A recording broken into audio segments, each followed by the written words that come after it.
kamal and perfection without performing his social obligations. This has to be kept in our mind as the rule of the thumb. And as a matter of fact, infaq does not include, it cannot be restricted only for money.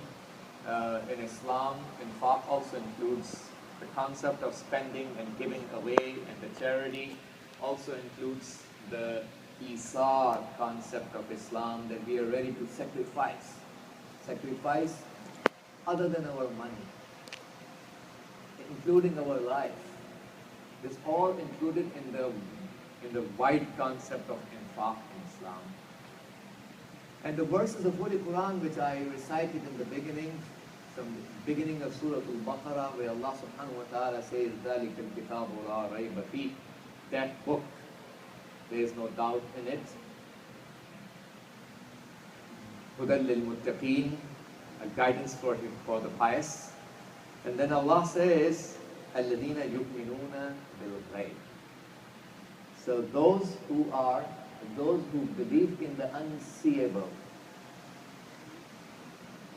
وَيُقِيمُونَ الصَّلَاةَ, and install the prayers, وَمِمَّا رَزَقْنَاهُمْ يُنْفِقُونَ.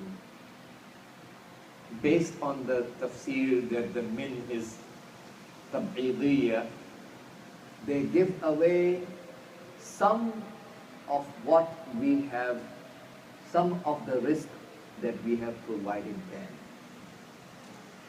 So this is one of the signs of the muttaqi and pious people in the eyes of Allah subhanahu wa ta'ala, that they give away some of the rizq of Allah that Allah provided to them. Some of that sustenance has to be given for the sake of Allah. Now my teacher Ayatollah Jawadi Amuli Hafadahullah was saying in the tafsir that the reason behind this tarattub, the reason behind this sequential statement from Allah subhanahu wa ta'ala in Surah Al-Baqarah, because Allah says, يُقِيمُونَ الصَّلَاةَ وَمِمَّا رَزَقْنَاهُمْ يُنْفِقُونَ. And they install the prayers and they give away from what sustenance we provided them, some of that sustenance, based on the same call. So this sequence between mentioning the iqamatul salat, installing the prayers, and soon after that mentioning the fact that they give away, from the rizq of Allah that Allah provided them, the reason behind this sequence, these two things mentioned next to each other, is that one cannot be performed without the other. It is not possible for a believer to do the infaq unless he has gone past the stage of the iqamatul salat. Because giving away requires detachment from mal, detachment of the wealth, isn't it right? Detachment from the worldly gains that we acquire in this life. In order to successfully detach ourselves and not to have, not to be stingy, not to be a miser, not to have the bukhl, and we keep on giving for the sake of Allah subhanahu wa ta'ala successfully, we necessarily require to install the prayers and cleanse ourselves by installing the prayers, and this is how we will be empowered to then do the infaq. So infaq can only be done by those who have iqamatul salat. They have already gone past that stage. Now the concept of, the time is not that much remaining, so the concept of infaq in Islam requires from us to keep few points in our mind. First of all, is that infaq has to be done from the halal earnings that we have.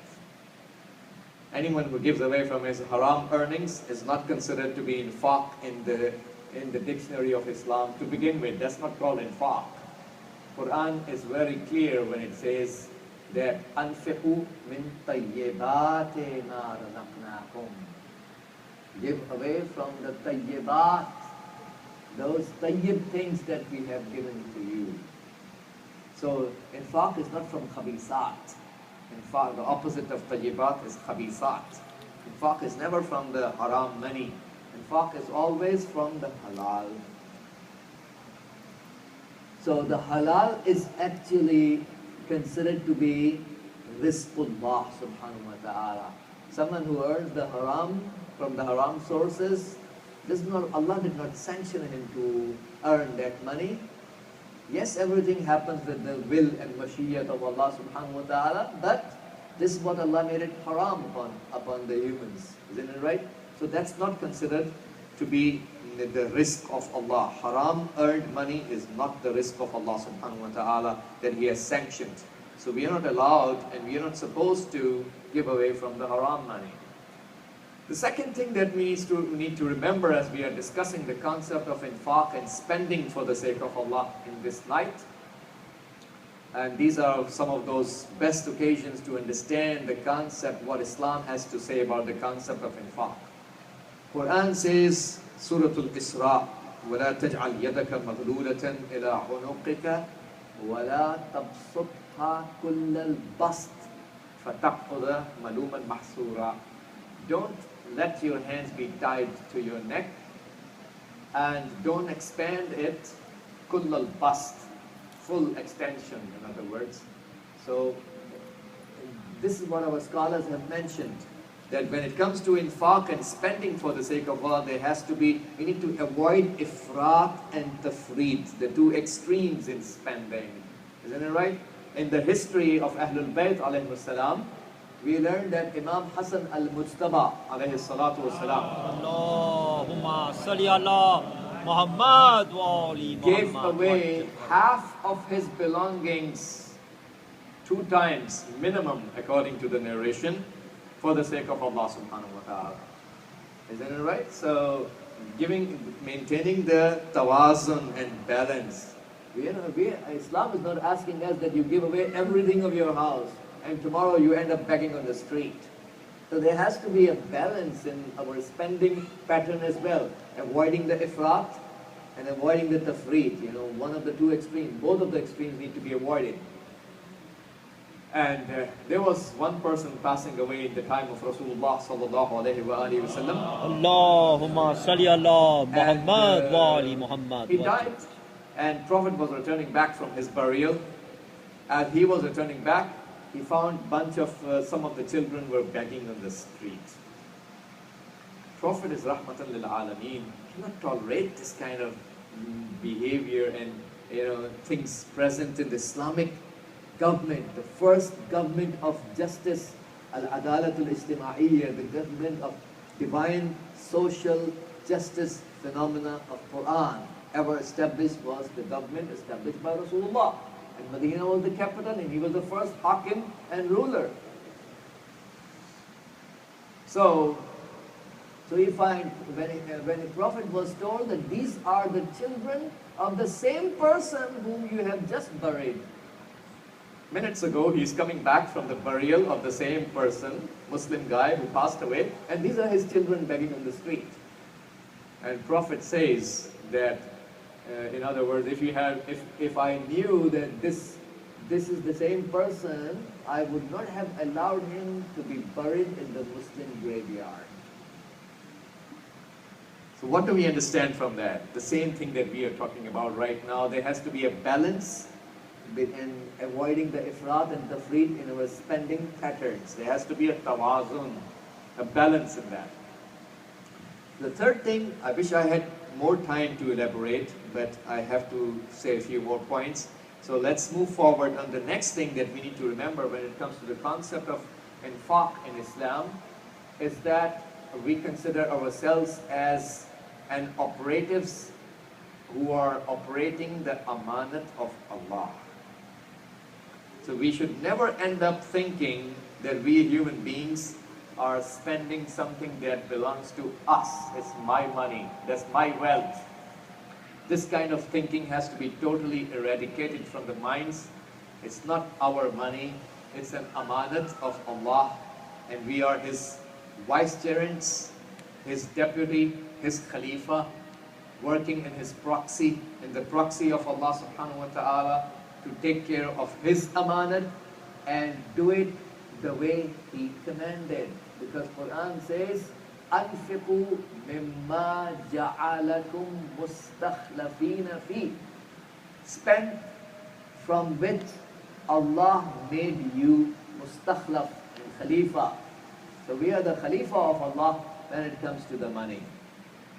And we have a responsibility to be due towards the money. It's his money, that's not ours. Isn't it right?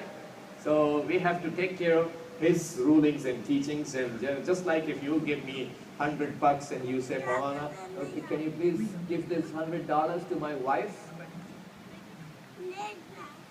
Obviously, if I give it to your wife, I'm not doing a favor on your wife. This was not my money to begin with. I was just an amanat carrier in the transition period in between changing of the hands. The money came from your hand into my hand, and then it has to reach to the hands of the person who deserves to get it, as per the command of the owner. Isn't it right? So is there any room for me to think in this transitory period that I'm doing a favor, ihsan, on someone? It's not my money to begin with. You gave me the money to just hand it over to that person. That's the way of thinking we need to have about the wealth that we are handling in this dunya, because everything belongs to Allah subhanahu wa ta'ala. That's one of the root of the matter why we find the arrogance arrives in the minds of some who are not having the tazkiyatun nafs. And so this is what our scholars say in tafsir, that every wealth, everything belongs to Allah subhanahu wa ta'ala, He being the Malik-e Haqiqi, the real owner of everything.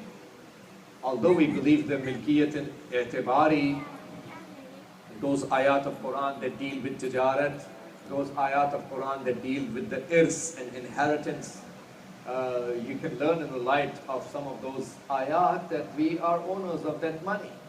But our scholars say this ownership is milkiyatun i'tibariya only, not the milkiyatun haqiqiyya. So let's not mix up the two concepts. So that milkiyat, which is a temporary milkiyat, considered by Allah subhanahu wa ta'ala and requires His i'tibar and consideration. And because of that, we become temporarily the owners of the wealth that we earn from the halal. That doesn't negate the concept that everything belongs to Allah subhanahu wa ta'ala.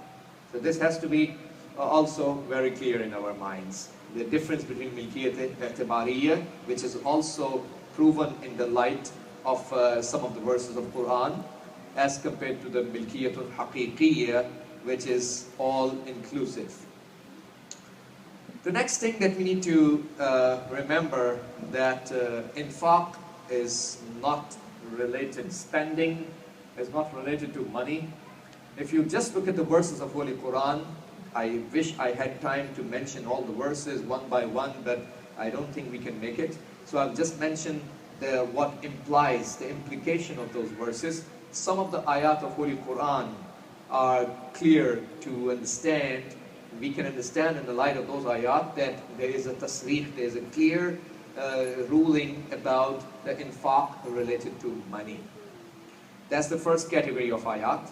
The second category of ayat are clear that infaq is about the khair and mahbub, things which are khair. We need to spend those of the things which are khair, and we need to spend those of the things which are mahbub and beloved in our eyes. Isn't it right? Quran has said, لَن تَنَالُوا الْبِرَّ حَتَّى تُنْفِقُوا مِمَّا تُحِبُّونَ. You will never reach birr and goodness until you give away, you do infaq from what you love. So infaq is from what we love. If I give away my worn and torn dresses to a poor guy, isn't it right? If I give away my broken furniture to my Sunday school, it's not a big deal. Isn't it right?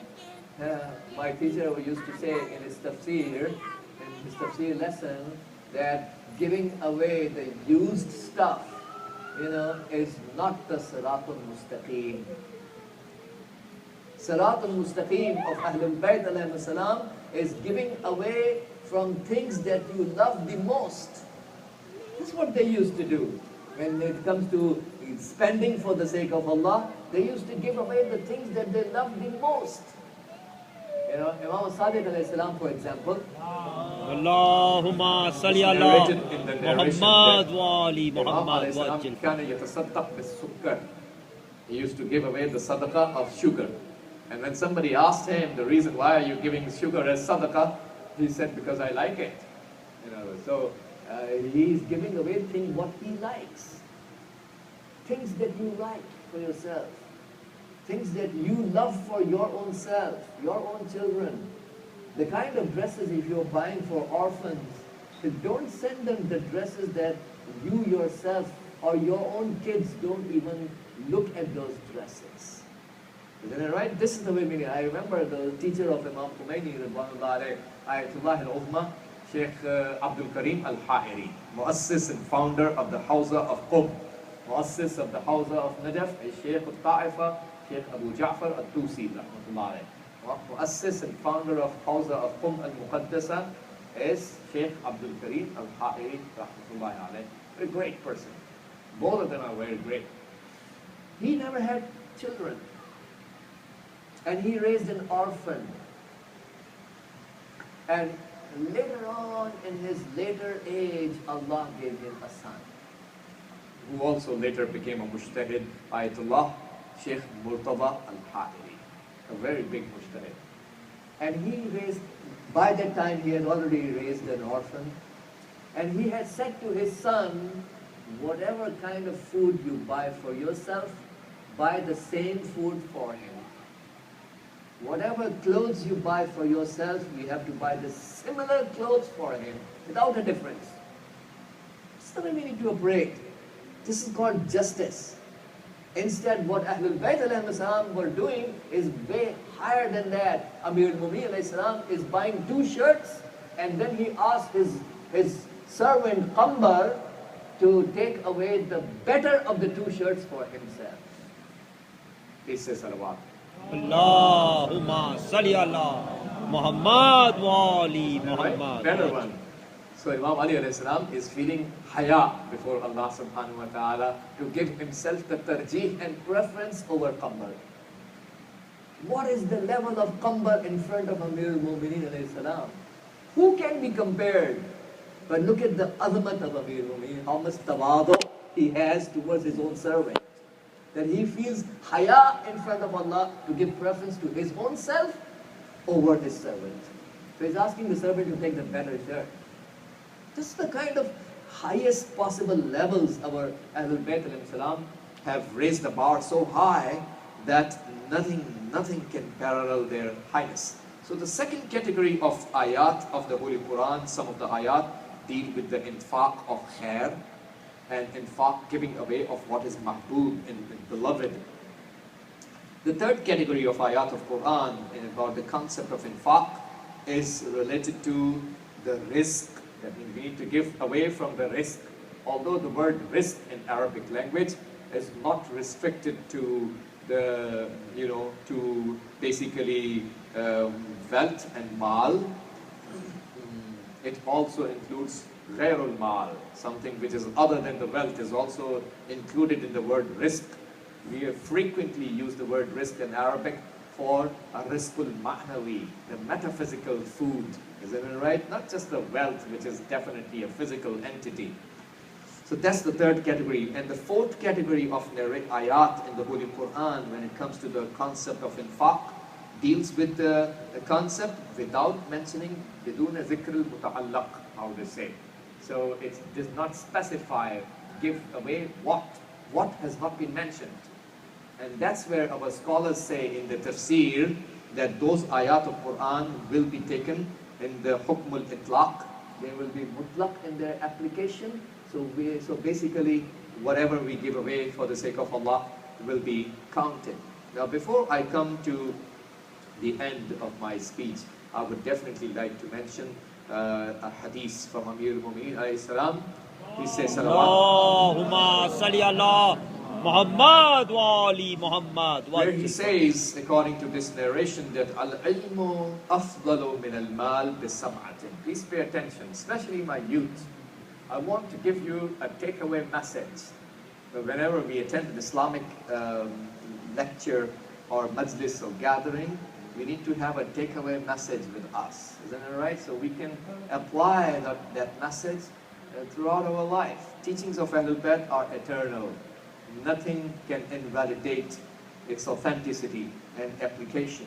So Amir al-Mu'minin Islam says, Al-ilmu afdalu min al-mal bi-sab'atin. The divine knowledge. And here's a huge discussion among scholars what exactly the Prophet and Ahlul Bayt mean when they use the word al-ilm in Arabic. And the long story short is what Sayyid Mutahari rahmatullah alayh had mentioned, somebody who has 780 plus books. We are talking about a scholar. If you find his books, he has 780 plus books. Where in the world can you find a scholar, an academic, who has 780 plus books? So it definitely carries a lot of weight. When he says something, you get the feeling that as if the person has read 1,000 books before writing this line. So we find Shaykh Mutahari had said ilm in the hadith of the Holy Prophet, and he said, "Utlub al-ilma min al-mahdi ila al-lahad," from the cradle to the grave. Isn't it right? So, utlub al-ilma walau kana bis-sin. Seek knowledge, although it may be in China, in other words. So, Shaykh Mutahari said the word ilm in the hadith of the Holy Prophet means ilmul akhirah. That's the shortest summary of a very elaborate discussion. What exactly the word ilm means in the hadith of the Prophet. Any knowledge will be called ilm, and it will be intended by Rasulullah in his hadith as long as you will get some benefit due to that knowledge on the Day of Judgment.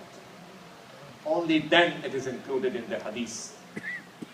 So we learn the knowledge qurbatan ila Allah, and we serve Allah and Ahlul Bayt's mission because of that knowledge. Isn't it right? Not that I choose a career to make more money. That's not the right way. Isn't it right? Money is already destined. It's not of your choosing or not choosing it. It's already destined by Allah. You need to make a niyat. How can I serve the walayat of Sahibul Zaman in Islam better? Through which profession I can serve the walayat of Ahlul Bayt better? That's the right intention our youth need to have. Not that I can make more money. It's not up to you to decide how much you can make or you cannot make. Allah has already destined. That's the difference between a believer and a non-believer. Isn't it right? So we find Imam Ali says ilm, the knowledge of akhirat, the ilm is superior than money due to 7. In other words, due to 7 reasons. So al-awwal anna al-ilma miras al-anbiya wal-mal miras al-fara'ina. First is that knowledge is the inheritance of prophets, whereas wealth, money, is the inheritance of pharaohs. Fir'auns. الثاني العلم ينقص بالنفقة والمال العلم لا ينقص بالنفقة والمال ينقص بها. Second thing is that knowledge doesn't get decreased by spending. Actually, when you teach others, that's where you learn better. Isn't it right? You find out so many things which are between the lines, and the daqa'iq and the delicate things of the knowledge you discover more when you are teaching to others. So knowledge doesn't decrease by spending, whereas the money gets decreased by spending. الثالث يحتاج المال إلى الحافظ وأما العلم يحفظ صاحبه. The third thing is that knowledge requires a protector, a guard. And knowledge protects you, whereas your money requires a guard. So there's a joke that a thief came into the house of a person. This guy was penniless. He was sleeping, and not sleeping, he was just lying down, and he was awake. And he saw the thief coming into his house. He didn't show any reaction, not surprised. The thief saw him, looking at him. He went inside the bedroom, the room, he found nothing. The thief came out, "You have nothing in your house?" He said, "Yeah, I know." That's why he's not even afraid, isn't it right? He said, "If you don't have nothing with you, then why don't you come along with me? Let's go together." The reason for mentioning this joke is not a joke for the sake of joke. The reason is that in the Islam of Ahlul Bayt, we have been taught to have khafiful wazn, We need to be khafiful wazn, having less stuff with us. When the storm came into the house, into the city of Madain, where Salman al-Farisi rahmatullah alayhi was the governor, and people came to him and told him, there's a storm coming and people are rushing away, escaping, fleeing from the city. Why don't you also go? He picked up his mushaf, Quran, his stick, asa, and his na'alain, slippers, and a small bag, put it over his back, and he started moving. And then he said at that time, Hakada yanjul mukhifun. That's how those who have lesser burdens will succeed. This is based on the hadith. This statement of Salman Farsi is based on the hadith of Rasulullah, when the Prophet said to Imam Ali alayhi salam, Ya Ali, najal mukhifun wa halakal musqilun. Those who are khafif and have less burdens got succeeded, and those who have heavy weights got devastated. So we need to be, not heavy in the weights and burdens that we are carrying. That's the message to learn. So we find, and you have to protect your money, whereas your knowledge protects you. الرابع العلم يدخل في الكفن والمال لا يدخل.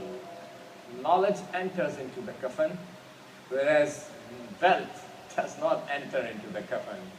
No matter you drive a Jaguar, you drive whatsoever, isn't it right? You cannot take your Jaguar into the grave. Can you? It doesn't matter what sort of house you used to live in, what's your checking account status. It's not going to enter into your kafan. Islam, our beautiful religion, is asking us to focus on things that will be your companion forever. And one of those things, apart from taqwa and piety, is knowledge. Al-Rabi' al-Khamis al-Mal, the fifth one, Mal yahsul lil-mu'mini wal-kafir. Money is achieved for a mu'min and kafir, whereas the knowledge is only for a mu'min. You're talking again the knowledge of akhirat. Isn't it right? The knowledge of akhirat that can benefit you on the day of judgment is only exclusively for mu'min, whereas the money is something, what's a big deal if you got some money? Kuffar have more than you. Definitely the kuffar and munafiqeen and these takfiri people and wahhabiyin, la'natullahi alayhim, they have more money than the mu'mineen. Isn't it right? So what's the matter of pride? Just because you are feeling proud over having more money? Well, you have something that kuffar have more than you. And that's silliness, to feel proud over money. So, money is something which is achieved for mu'min and kafir both, whereas Imam Ali alayhi salam is teaching us that knowledge is only for a mu'min. As sadis, I'm coming to the end of my speech. Sixth one is جميع الناس يحتاجون إلى العلم في أمور دينهم ولا يحتاجون إلى صاحب المال. All the people stand in need of the one who has the knowledge. Whereas, وَلَا يَحْتَاجُونَ لَصَاحِبِ الْمَالِ, and they do not stand in need towards the one who has money. So we don't care about the money, isn't it right?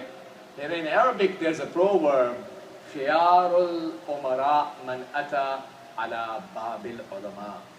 The best of the leaders, Amir, Neta Hazrat, community के जो सरबरा, leader, करता धरता लोग होते हैं. The best of the leaders are the ones who come at the footstep of the ulama. وَالشِّرَارُ الْعُلَمَاءِ مَنْ أَتَى عَلَى بَابِ الْأُمَرَاءِ. And the worst of the scholars are the ones who come at the doorstep of the Amir, Umara, leaders. So we don't go for the people who have money. Money has to come at your footsteps. We are not created for dunya and money. Money is created to follow the sahiban and sahibul ilm. That's the way it should work. As-sabi, in the end, the seventh one, Amir Mu'minin Islam says that al-ilmu yuqawwi sahibahu ala al-murur ala al-sirat. The knowledge strengthens its owner about passing over the bridge of sirat. Isn't it right? We all believe in the bridge of sirat. Isn't it right? Wal-ilmu wal-malu yamna'uhu. Whereas the money blocks him. Money blocks you from passing over the bridge of sirat. Whereas the knowledge, Amir Mu'minin says, is the one that strengthens you, gives quwwat to you to walk over the bridge of Sirat. Because we believe, and that narration is narrated from, Abu Bakr ibn Abi Quhafa. He says that لا يجوز أحد الصراط. He says, I heard from Rasulullah saying, لا يجوز أحد الصراط إلا من كتب له علي الجواز. No one can cross over the bridge except the one for whom Ali alayhi salam has written the license. He says, salawat. Allahumma salli ala Muhammad wa ali I think the Muhammad. time is almost over, so we will end it here. Allahumma salli ala Muhammadin wa ali Muhammad. Allahumma ansur al-Islam wal-Muslimin wakhdhul al-Kuffar wal-Munafiqeen. By Allah, parcham Islam ko sar buland farma, parcham kufr و shirk و nifaq ko sar nagoo farma, inqilab islami ki hifazat farma.